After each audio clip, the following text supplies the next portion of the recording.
YouTube के Shiv Shakti channel में एक बार फिर से आपका स्वागत है। आप चैनल पर पहली बार आए हैं तो कृपया सब्सक्राइब कर लीजिए ताकि आपकी नॉलेज और मनोरंजन लगातार बढ़ते रहें। तो आइए शुरू करते हैं आज का वीडियो। हम सभी जब से समझने लगते हैं तब से एक दुख नाम शब्द अक्सर सुनते रहते हैं, लेकिन ये दुख क्या होता है? तो आइए आज समझते हैं। दुख एक मानसिक और भावनात्मक अवस्था है जो किसी कष्ट, हानि, निराशा या असंतोष के कारण होती है। जब हम किसी प्रिय व्यक्ति को खो देते हैं, हमारी इच्छाएं पूरी नहीं होती या हमें किसी प्रकार की हानि होती है तो हम दुख का अनुभव करते हैं। यह एक स्वाभाविक और मानवीय भावना है जो जीवन का हिस्सा है। दुख का अनुभव करने से हमें उन चीजों की कद्र होती है जो हमारे पास हैं और यह हमें सहानुभूति और समझ विकसित करने में भी मदद करता है। अब बात करते हैं, और हाँ, चैनल तो सब्सक्राइब कर लो ताकि हमें भी थोड़ी खुशी मिल जाए। दुख और सुख एक ही सिक्के के दो पहलू होते हैं। ये दोनों ही जीवन के लिए जरूरी हैं। जब दुख ही नहीं होगा तो सुख का पता कैसे चलेगा? दुख का अनुभव होना जीवन का एक स्वाभाविक हिस्सा है। इसके कई कारण हो सकते हैं। जनपद सीकेसी 1. अपेक्षाएं और इच्छाएं। जब हम किसी से अपेक्षा करते हैं और वह पूरी नहीं होती तो दुख होता है। हमारी इच्छाएं अनियंत्रित होती हैं और जब वे पूरी नहीं होती तो असंतोष और दुख महसूस होता है। 2. अनिश्चितता।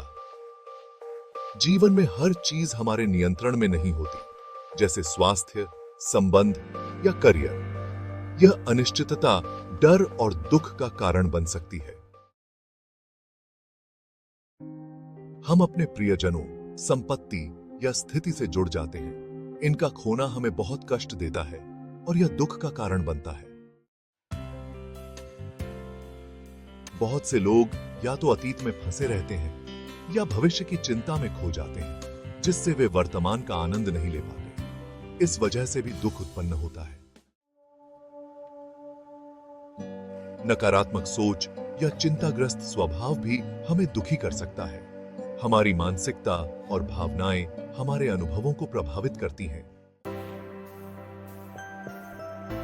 दुखों से पूरी तरह छुटकारा पाना संभव नहीं है, लेकिन इन्हें कम करना और उनसे शांति प्राप्त करना संभव है। इसके लिए कुछ उपाय हैं। सिपुम इच्छित शक्ति निकान से है। 1. स्वीकार करें। पहले यह समझें कि दुख जीवन का एक हिस्सा है। उसे अस्वीकार करने के बजाय उसे स्वीकार करना सीखें। यह आपको दुख से भागने के बजाय उसे समझने में मदद करेगा। 2. वर्तमान में जीना सीखें। अक्सर लोग या तो अतीत में फंसे रहते हैं या भविष्य की चिंता में डूबे रहते हैं। वर्तमान में रहने का अभ्यास करें। ध्यान, मेडिटेशन और योग से वर्तमान में जीने की आदत विकसित हो सकती है।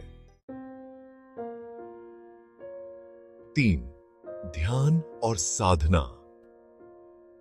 रोजाना ध्यान करने से मन को शांति मिलती है।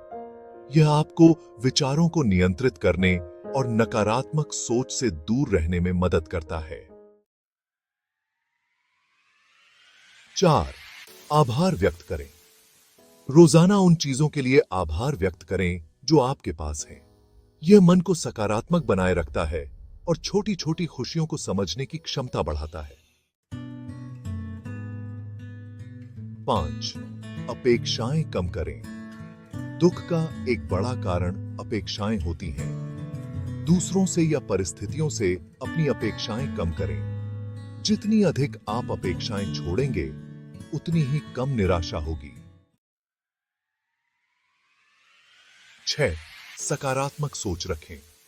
खुद पर और जीवन पर सकारात्मक दृष्टिकोण रखें। नकारात्मक सोच दुख को बढ़ाती है, जबकि सकारात्मक सोच आपको कठिनाइयों का सामना करने में मदद करती है। 7. स्वास्थ्य का ध्यान रखें। अच्छा शारीरिक स्वास्थ्य मानसिक स्वास्थ्य को भी अच्छा बनाए रखने में मदद करता है। संतुलित आहार, नियमित व्यायाम और अच्छी नींद से मन की स्थिति बेहतर होती है। 8. समाज सेवा। दूसरों की मदद करने से खुद का दुख हल्का लगता है और आत्म संतोष मिलता है। समाज में योगदान देने से जीवन में उद्देश्य और संतोष का भाव बढ़ता है। सही संगति, सकारात्मक और सहायक लोगों के साथ समय बिताएं। आपकी संगति का आपके मन पर गहरा असर पड़ता है, इसलिए कोशिश करें कि आप सकारात्मक सोच वाले और प्रेरणादायक लोगों के साथ रहें। सीखें और आगे बढ़ें। जीवन की हर कठिनाई हमें कुछ सिखाती है। उन चीजों को सीखें जो दुख से आपको सीखने को मिल रही हैं और आगे बढ़ें। इन उपायों को अपनाने से आप दुखों को कम कर सकते हैं और मानसिक शांति प्राप्त कर सकते हैं। दोस्तों, आप सब्सक्राइब करना भूल जाते हैं। अभी तक नहीं किया तो इस चैनल को सब्सक्राइब कर लीजिए। मिलते हैं अगले वीडियो में। धन्यवाद।